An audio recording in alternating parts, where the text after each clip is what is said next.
आज हम लेकर आए हैं अष्टमी नवमी के प्रसाद के लिए बहुत ही शानदार खीर की रेसिपी। और इस खीर को हमने कुकर में बना करके बताया है। बहुत ही टेस्टी बनती है और इतना जल्दी बनकर तैयार होती है। ये एक बार बना लिए तो बार बार यही तरीका अपनाएंगे। तो चलिए इसे बनाना शुरू करते हैं। इसे बनाने के लिए हमने यहाँ पर आधा कटोरी चावल ले लिया है। आप चावल कोई भी ले सकते हैं। और इसे हमने 1 घंटे के लिए पानी में भिगा करके रखा था और यह अच्छे से फूल गया है। देखिए तोड़ने पे अच्छे से आसानी से टूट जा रहा है। अब चावल को हम धुल करके तैयार कर लेंगे। हमने चावल को 2 से 3 पानी धुल लिया है। अब हाथों की मदद से इसी तरह से हम रगड़ के चावल को तोड़ लेंगे। देखिए फ्रेंड्स, रगड़ने पर यह चावल आसानी से 2 से 3 टुकड़े हो जा रहा है। तो इसी तरह हम चावल को तोड़ लेंगे। इस तरह से आप चावल की खीर बनाएंगे तो बहुत ही टेस्टी और रबड़ीदार खीर बनेगी। देखिए मेरे हाथों पर चावल किस तरह से टूट गया है।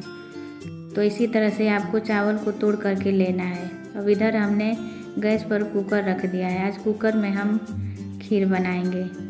अब कुकर में हम 2 चम्मच देसी घी डाल देंगे।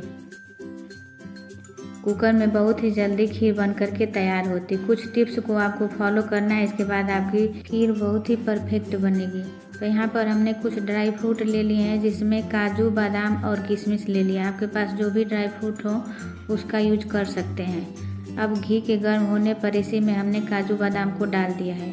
काजू बादाम को हमने छोटे छोटे टुकड़ों में काट करके तैयार कर लिया था।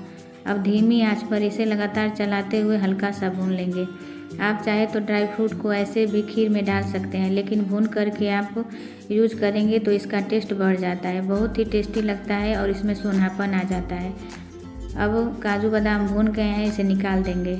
अब उसी घी में हम किशमिश डालेंगे। किशमिश बहुत ही जल्दी भून करके तैयार होती है, तो इसे अलग ही भुनें। अब किशमिश को भी हम निकाल लेंगे। और निकालने के बाद जो कुकर में घी बचा है उसमें हम 2 छोटी इलायची को खोल करके डाल देंगे। अब उसी घी में जो हमने चावल को भिगा करके रखा था उसे डाल देंगे और धीमी आंच पर लगातार चलाते हुए 2 मिनट के लिए चावल को भून लेना है। यदि आप चावल को भून करके खीर बनाएंगे तो आपकी खीर बहुत ही ज़बरदस्त बनेगी। तो एक बार मेरे तरीके से इस तरह से खीर बना करके देखिए, दूसरे तरीके तो आप भूल ही जाएंगे। अब इसी तरह लगातार चलाते हुए हमें चावल को भूनना है और धीमी आंच पर ही चावल को भून करके तैयार करना है। देखिए फ्रेंड्स, 2 मिनट हो गया है, चावल हमारा भुन गया है। अब इसी स्टेज पर हम दूध डालेंगे। अब जिस कटोरी से हमने चावल लिया था उसी कटोरी से हम दूध डालेंगे। आधा कटोरी चावल लिया था तो आधा कटोरी से थोड़ा सा ज़्यादा हम दूध लेंगे और इसे बढ़िया से मिला लेंगे। इसी टाइम आपको सारा दूध नहीं डालना है। जब भी आप कुकर में खीर बनाएं तो इस बात का आपको ध्यान रखना है कि सारा दूध पहले ही नहीं डालना है। अब हम इसमें 1 उबाल आने देंगे। 1 उबाल आने पर कुकर का ढक्कन बंद करेंगे और 1 सीटी आने देंगे। 1 सीटी हम धीमी आंच पर लेंगे।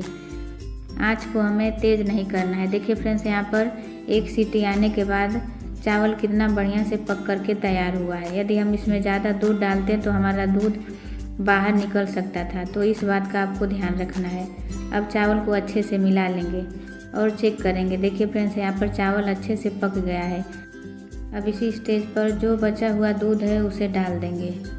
हमने यहाँ पर फुल क्रीम दूध का यूज किया है। जिस दूध में मलाई पड़ जाती है उसकी खीर बनाने पे बहुत ही टेस्टी बनती है। अब इसे बढ़िया से चला लेंगे ताकि कोई भी गुठली या लम्स न रहे।